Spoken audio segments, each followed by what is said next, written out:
Good morning. Officer James Wells. Shortly after the shots fired call came out, Officer Llewellyn had came over the radio and said I needed everybody here immediately. And just by the tone of his voice, we knew it was serious. And, he said it was a possible bomb situation and that Sergeant Miller was aware.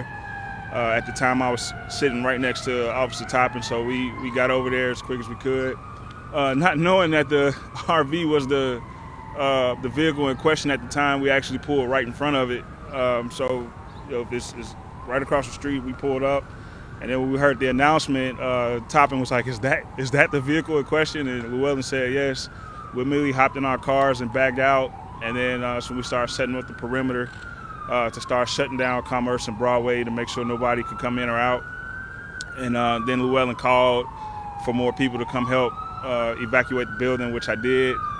At that point is when I heard, you have 14 minutes to evacuate the area. And at that point is when I started to prepare my mind for secondary things to happen. I actually told everybody when we come out to make sure we look at the high ground and the parking garages just in case, as I felt like maybe an active shooter might have followed that, just because it felt, at that moment, it felt real and it felt like there was going to be some secondary activity. So every time we came out of the building, we made sure that we were looking around and checking high areas, just making sure nobody was peeking around and looking at us. So we continue to go door to door, trying to get codes from dispatch to get in. We get down to Second and Commerce, and that's when we hear the 3 minutes as we coming out of the building.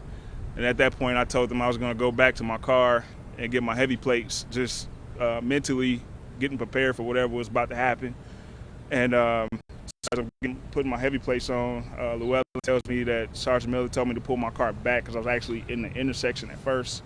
So then I pulled my car back in between the buildings, and which is the parking garage, and then Second and Commerce to get out of the blast radius. And at that point, I get out, and I'm starting to go back toward Llewellyn and Hosey. And as I'm getting ready to walk toward them, walking back toward the RV, and this might not be politically correct, but this is my truth. And I literally hear God tell me to turn around and go check on Topping, who was by herself down on Broadway. And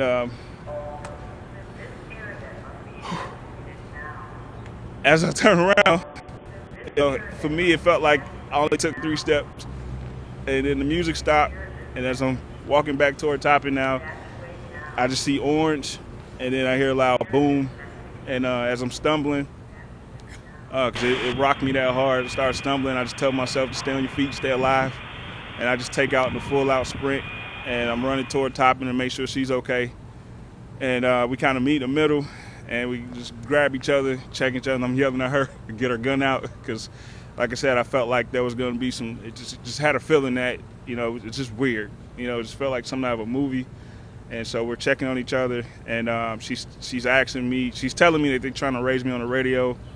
I couldn't hear, so I just lost temporary hearing in my left ear. So as she yelling, I'm saying what, and a couple of explicitives, tell her I couldn't hear. And they get me to the paramedics. I call my wife immediately to let her know, just before anything got out, to let her know that I was okay. And while I was in the ambulance, they were trying to get me to go to the hospital, and I just didn't want to be by myself at that moment, didn't want to leave them. And then I heard that there were 3 people that were injured, so I told the paramedics to take care of them. And I was like, per policy, I got 10 days to get checked out. So it's like, y'all go check on them, go check on the civilians. And then I immediately went to go find Topping, just kept asking where Topping was, and we found her, and that was my part in it.